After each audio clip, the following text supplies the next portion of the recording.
बढ़ते हैं आगे। देखिए, नेपाल जहां सिर्फ एक साल पहले जेंजी की अगुवाई में उठे जन आंदोलन ने दशकों पुरानी राजनीति को हिला दिया। संसद पर कब्जा हुआ, सरकारी इमारतें जली, हथियार लूटे गए और आखिरकार सरकार बदल गई। इसी आंदोलन की लहर पर सवार होकर युवा चेहरा बने बालिन शाह सत्ता के शिखर तक पहुंचे। लेकिन अब तस्वीर बदल चुकी है। जिन युवाओं ने बदलाव का सपना देखा, वही युवा आज सड़कों पर है। सवाल पूछ रहा है, क्या बालिन शाह भी उन्हीं नेताओं जैसे बन गए जिन्हें हटाने के लिए कभी जेंजी ने क्रांति की थी? एक रिपोर्ट।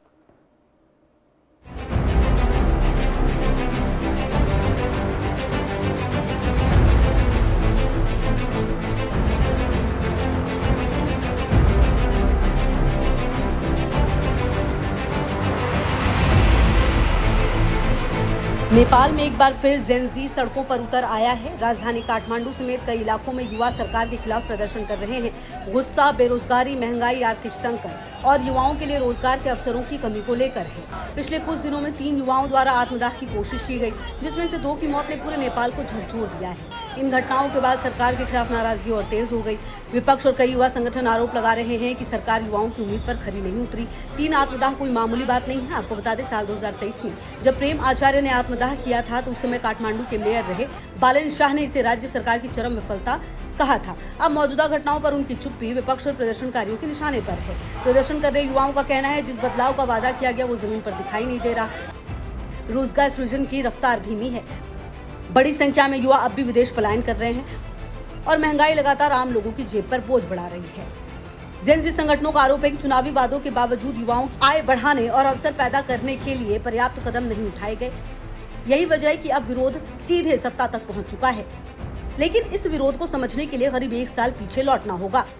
सितंबर 2025 नेपाल की सड़कों पर इतिहास का सबसे बड़ा जेंजी आंदोलन शुरू हुआ। वजह थी भ्रष्टाचार, भाई भतीजावाद, बेरोजगारी और सोशल मीडिया पर सरकारी प्रतिबंध। हजारों छात्र और युवा सड़कों पर उतरे। विरोध इतना उग्र हुआ कि संसद भवन तक पहुंच गए। कई सरकारी इमारतों में आग लगाई गई, सुरक्षा बलों के साथ हिंसक झड़पें हुई और हथियार भी लूटे गए। इस आंदोलन में 76 लोगों की जान गई और हजारों लोग घायल हुए। आखिरकार तत्कालीन प्रधानमंत्री केपी शर्मा ओली को इस्तीफा देना पड़ा। उस आंदोलन का सबसे बड़ा चेहरा थे बालिन शाह, पूर्व रैपर और काठमांडू के लोकप्रिय मेयर। बालिन पहले से ही युवाओं के बीच भ्रष्टाचार विरोधी सिस्टम बदलने वाले नेता की छवि बना चुके थे। जेंजी आंदोलन के बाद हुए आम चुनाव में उनकी पार्टी को भारी समर्थन मिला और मार्च 2026 में बालिन शाह नेपाल के सबसे युवा प्रधानमंत्री बने। ये जीत सिर्फ एक राजनीतिक बदलाव नहीं, बल्कि पारंपरिक राजनीति के खिलाफ युवाओं के जनादेश के रूप में देखी गई। लेकिन अब वही जेंजी जिसने बदलाव की लड़ाई लड़ी थी, उसी सरकार से सवाल पूछ रहा है। विरोध करने वाले युवाओं का कहना है, सरकार बदलने से व्यवस्था नहीं बदली, बेरोजगारी अब भी बड़ी चुनौती है, आर्थिक हालात नहीं सुधरे और युवाओं का भरोसा टूटता जा रहा है। विपक्ष भी सरकार पर युवाओं की उम्मीदों को पूरा न करने का आरोप लगा रहे हैं। हालांकि सरकार का कहना है कि अर्थव्यवस्था को पटरी पर लाने और रोजगार बढ़ाने के लिए कई योजनाओं पर काम चल रहा है और बदलाव में समय लगेगा। बालिन शाह के खिलाफ युवाओं की नाराजगी सिर्फ बेरोजगारी तक सीमित नहीं। आज जो गुस्सा सड़कों पर दिखाई दे रहा है वो अचानक नहीं फूटा। यह असंतोष पिछले कई महीनों से लिए गए उन फैसलों का भी नतीजा है जिसने कभी बालिन शाह के सबसे बड़े समर्थक रहे जेंजी युवाओं को ही बालिन शाह से दूर किया। अप्रैल 2026 में हदीस नाम से यूट्यूब चैनल चलाने वाले पत्रकार और यूट्यूबर रोशन पोखरेल को प्रधानमंत्री की कथित आपत्तिजनक आलोचना करने के आरोप में गिरफ्तार किया गया। गिरफ्तार के बाद जेंजी संगठनों ने इसे अभिव्यक्ति की आजादी पर हमला बताया। भारी विरोध के बीच सरकार को 4 दिन बाद रोशन पोखरेल को रिहा करना पड़ा।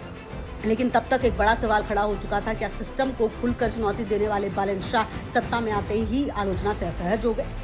लेकिन यहाँ भी विवाद नहीं थमा। शिक्षा व्यवस्था में सुधार के नाम पर स्कूलों और कॉलेजों से राजनीतिक दलों से जुड़े संगठनों और कर्मचारी यूनियनों को हटाने की कोशिश की गई। सरकार ने इसे संस्थाओं को राजनीति से मुक्त करने की पहल बताया, लेकिन छात्रों ने इसे लोकतांत्रिक अधिकारों पर हमला करार दिया और सड़कों पर उतरे। इसके बाद संसद में व्यापक बहस के बजाय विवादास्पद अध्यादेशों के जरिए कई बड़े फैसले लागू किए गए। यानी सरकार ने संसद में सामान्य विधायी प्रक्रिया और व्यापक बहस के बजाय सीधे लागू किया, जिस पर विपक्ष ने लोकतांत्रिक प्रक्रिया को दरकिनार करने का आरोप लगाया। वहीं न्यायपालिका और संवैधानिक संस्थाओं में कार्यपालिका की बढ़ती भूमिका को लेकर भी सरकार घिरती रही।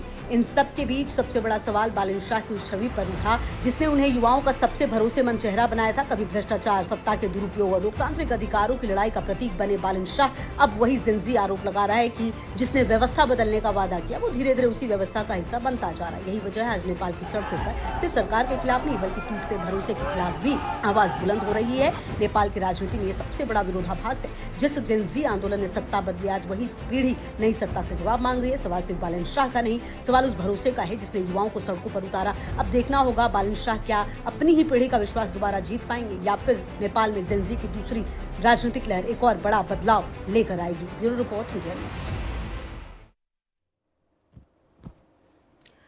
और बड़ी खबर आपको बता दें, बांग्लादेश में आतंकी मॉड्यूल का पर्दाफाश हुआ है। Martial art